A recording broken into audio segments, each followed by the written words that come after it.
আজি সমগ্ৰ ৰংপুৰ গাঁও পঞ্চায়তৰ অন্তৰ্গত আমগুৰি ঘাট ব্যৱসায়ী সন্থা, আমগুৰি, নআলি, হাতীগুক সমূহ ৰাইজ মিলি আজি আমাৰ এক কথাত ক'বলৈ গ'লে মহামানৱ জুবিনদাৰ 13 দিনীয়া আদ্যশ্ৰাদ্ধ আমি আমগুৰি ঘাট ঐতিহাসিক দিখৌ দলঙৰ সন্মুখত অনুষ্ঠিত কৰিছোঁ।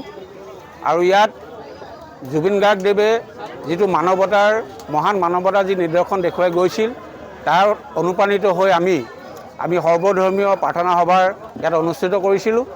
আৰু সেই অনুপাতে আজি আমাৰ ইয়াত প্ৰতিজন ব্যক্তি আহি, প্ৰতিটো ধৰ্মাৱলম্বী লোক আহি তেখেতসকলে আমাৰ মৰমৰ জুবিনদাৰ আত্মাৰ সদ্গতিৰ বাবে প্ৰাৰ্থনা জনাইছে।